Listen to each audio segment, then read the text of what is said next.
Boa noite a todos, que bom estar aqui mais uma vez com vocês, trazendo o Evangelho de Jesus, trazendo uma palavra amiga.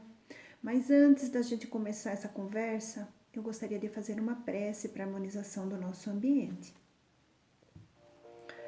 Então vamos fechar os nossos olhos, elevar o nosso pensamento ao Mestre Jesus, pedindo primeiramente por nós mesmos, que Jesus possa entrar em nosso lar com um sorriso, trazendo paz, equilíbrio e harmonia. Que Jesus também possa chegar a mais de 400 mil lares ao redor do planeta que perderam seus entes queridos, que possa levar a tranquilidade, serenar o coração e principalmente levar a compreensão a essas famílias. Que Mãe Maria possa envolvê-los com seu infinito amor. E elevemos esta prece para que a espiritualidade possa trabalhar. Pai nosso, que estais nos céus, santificado seja o vosso nome, venha a nós o vosso reino. Seja feita a vossa vontade, assim na terra como nos céus. E o pão nosso de cada dia nos dai hoje. Perdoai as nossas ofensas, assim como nós perdoamos a quem nos tem ofendido. E não nos deixeis cair em tentação, mas livrai-nos de todo mal. Que assim seja. Graças a Deus e graças a Jesus. Então hoje nós vamos conversar um pouquinho sobre nossa importância no mundo e no universo. Sabemos que todas as nossas ações no presente, elas vão determinar o nosso futuro. Então hoje eu venho trazer sobre a teia que nós vivemos, né? As teias são as nossas pequenas ações que elas acabam repercutindo no todo.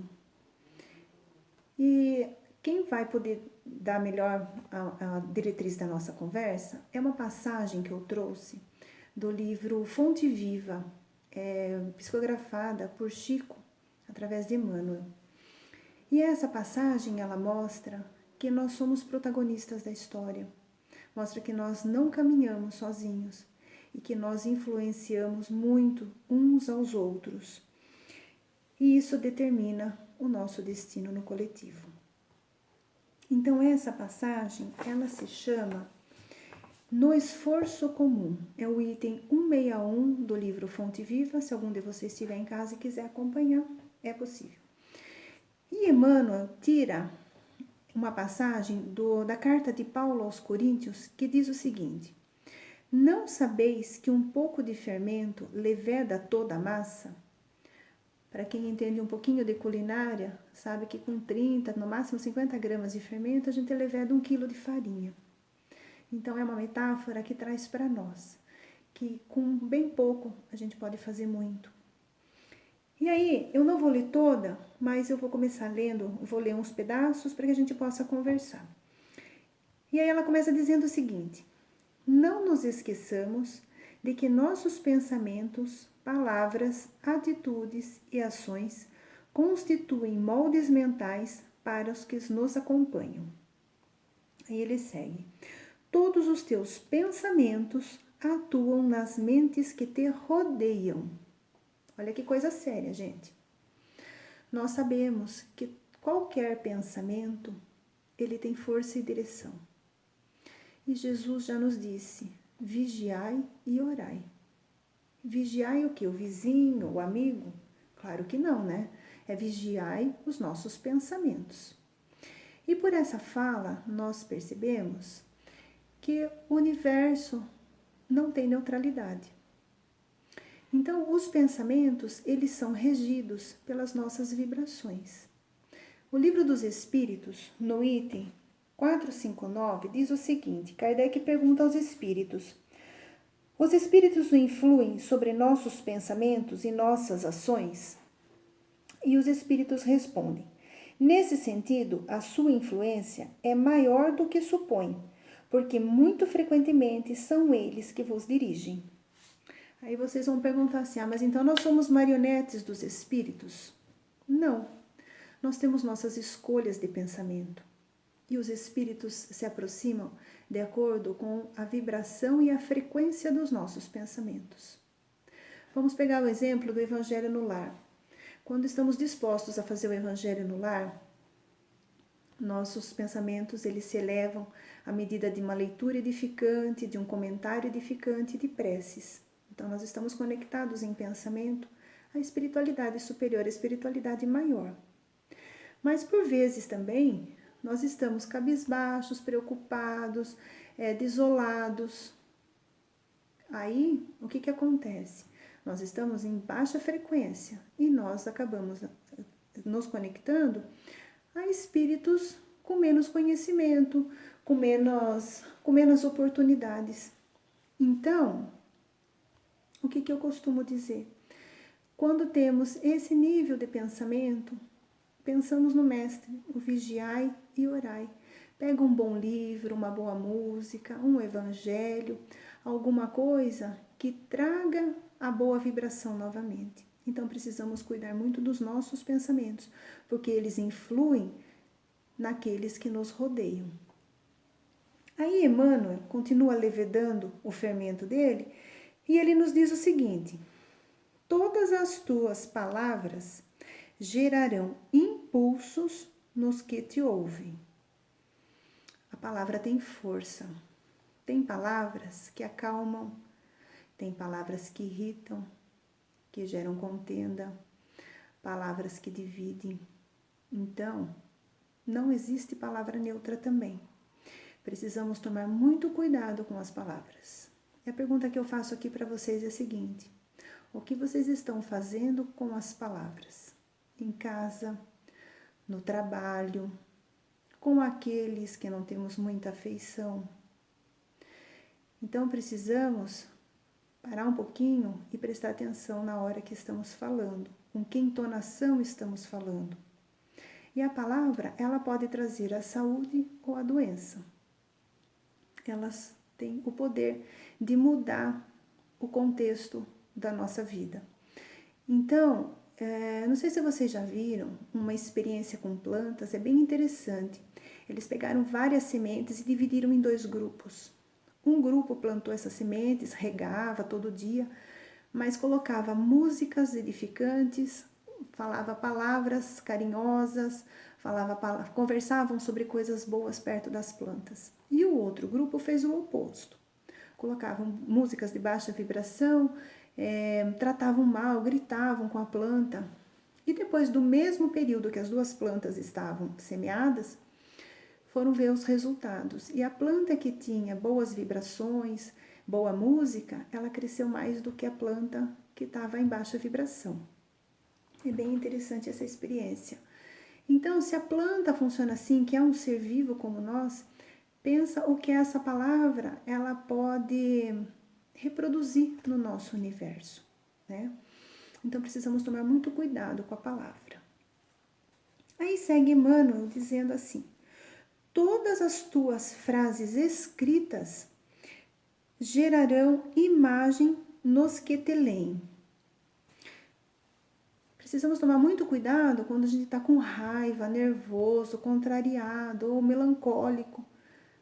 Escrever, porque essas palavras vão ficar eternizadas com esse sentimento. Então precisamos ter muito cuidado com a nossa escrita. Vamos tomar como referência um livro, né? As palavras, elas geram imagem, como eu disse aqui. Então, quando você lê um livro e ele tem um filme do mesmo livro. Então, quando você lê o livro, você idealiza a cor, forma, você vai vendo as imagens, você vai formatando essas imagens na sua cabeça. Quando você assiste o filme do mesmo livro, parece que a expectativa fica frustrada, porque é menos do que a gente tinha projetado quando leu. Então, essa é uma boa referência para a gente ter do quanto a escrita ela gera a impressão da imagem. Para a gente dar um bom exemplo, a gente pode pegar a psicografia, né? A psicografia é uma escrita, para quem já teve oportunidade, eu já tive essa oportunidade de receber uma carta. Então, assim, eu, na verdade, não, quem recebeu foi o Rodrigo, né? Mas a gente vive lendo. Então, sempre assim, que dá uma saudade, dá uma vontade de ler, você vai lá e lê. Aquilo traz boas lembranças, traz bons sentimentos. Então, a gente precisa eternizar palavras que edifiquem, palavras que levem para o bem. E aí, Emmanuel segue levedando o fermento dele, dizendo assim: todos os teus atos e modelos vivos influenciando os que te cercam. Então, todos os teus atos são modelos vivos, influenciando os que te cercam. Modelo vivo. Uma referência de modelo vivo nos dias de hoje, eu acho que a gente não tem. Vamos voltar 2000 anos e aí a gente tem um modelo vivo, Jesus. Né? Jesus foi um homem que ele executou exatamente o que ele falou. Todas as falas dele, ele vivenciou, ele experimentou. Então, nos dias de hoje, eu acho que a melhor referência de modelo vivo é Jesus. E tudo aquilo que a gente faz, tudo aquilo que a gente aprende, precisamos executar. Mas ainda parece estar meio longe a gente executar 100% do que a gente fala. Então, a gente precisa reconhecer as nossas fragilidades e tomar uma atitude. A atitude faz as modificações. Então, não adianta a gente falar e não fazer. Um exemplo desse é com criança. Eu tenho 2 crianças, 2 meninos aqui em casa, e uma coisa que a gente prega muito aqui em casa é a verdade. Independente de qual for, fale a verdade, nós vamos resolver, né? Então, não mentir. Aí vou dar um exemplo bem bobo, bem básico. É quando toca o telefone, o telemarketing. Ninguém gosta de falar com telemarketing, eu também não gosto. E aí os meninos atendem e eu percebo que é telemarketing, né? Aí eu jamais vou falar para eles, fale que eu não tô, fale que eu saí, fale que eu tomei banho. É uma referência de mentira. Então, o exemplo, embora seja bem bobo, é um exemplo. Então, o exemplo fala mais alto do que a palavra. Então, nós precisamos ser modelo vivo de tudo aquilo que a gente fala. O dia que a gente conseguir ter coerência no que a gente fala e no que a gente pratica, nós vamos ter feito a nossa missão aqui na Terra. E aí, Emmanuel continua dizendo: por mais que te procures isolar, será sempre uma peça viva na máquina da existência. Esse eu vou ler porque eu fiz uma escrita aqui. E assim, eu concluo que as engrenagens do universo nos contêm. Todos nós somos peças de uma máquina extremamente complexa e sofisticada, onde cada um de nós tem o seu valor. Então, a máquina não vira sem nenhum de nós. Por mais que a gente se subestime, por mais que a gente ache que não tem valor, que não tem competência, que não serve para nada, nós somos importantes nessa máquina do universo. Vou dar um exemplo. Pensa numa mãe que recebe um ser espiritual numa encarnação que tem muitas dificuldades, não sai de um leito, não sai de uma cama. Aí, aparentemente, você olha aquele ser, né, que fica ali parado, mas pensa quantas pessoas esse ser movimenta, quantas pessoas empenham um amor infinito por essa criança ou por esse ser, né? Então, por mais que ele esteja parado, ele está gerando um movimento, ele faz parte dessa engrenagem, ele tem importância nessa engrenagem. E aí, Emmanuel continua dizendo e levedando o fermento dele. Ele fala assim: somos uma equipe de trabalhadores, agindo em perfeita interdependência. Quando ele fala equipe de trabalhadores, ele está falando trabalhadores espirituais, trabalhadores que estão levantando a bandeira do Cristo. Então, quando nós estamos em trabalho, um trabalho que traz para nós a felicidade interior, traz o prazer de estar servindo, de estar fazendo por alguém, esse é o verdadeiro trabalho. E quando ele fala na interdependência, é porque nós não conseguimos fazer sozinhos. Se nós fazemos parte de uma engrenagem, esse trabalho ele vai mais longe num todo, quando estamos em conjunto. E logo em seguida, ele diz o seguinte: da qualidade do nosso esforço nasce o êxito ou surge o fracasso do conjunto. Então, quando a gente falou lá no começo, numa teia, nós somos totalmente interligados por pensamentos, por atitudes, por palavras. Muitas vezes nós tomamos algumas atitudes, falamos alguma coisa, sem ter noção do que aquilo vai gerar lá na frente, ou para uma pessoa ou para um coletivo. Então, observamos o seguinte, que se tivermos esta passagem que Emmanuel coloca aqui para nós, praticada diariamente, nós vamos reverberar isso no outro, e o outro no outro, e assim sucessivamente, e formaremos um conjunto do jeito que Jesus espera de nós. Então, meus amigos, com isso, eu trago nesta mensagem de hoje a necessidade que tenhamos de pensar que somos um. Todos nós somos um. Não adianta o individualismo e o egoísmo. Estamos no momento do despertar, onde a necessidade do coletivo está falando muito alto. Então fica aqui a mensagem da noite. Agradeço muito a oportunidade de estar aqui novamente e espero que todos fiquem bem e até um próximo encontro.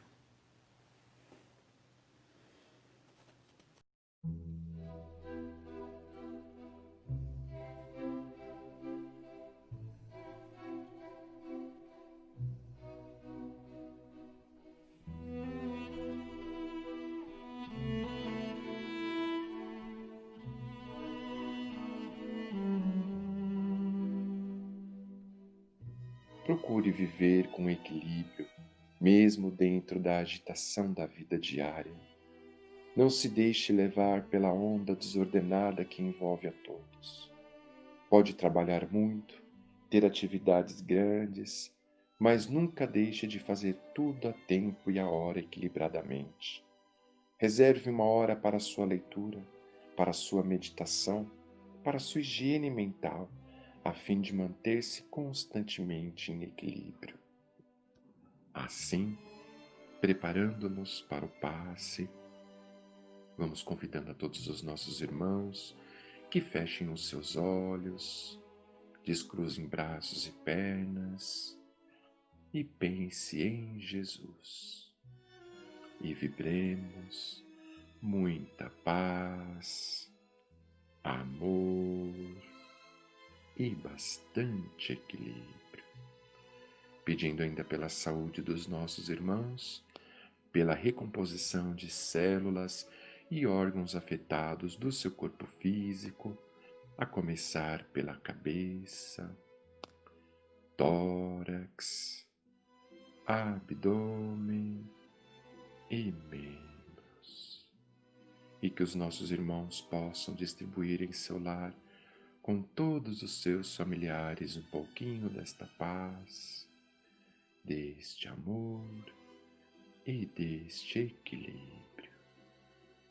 Pai nosso, que estais em toda parte, santificado seja o vosso nome. Venha a nós o teu reino de amor e luz.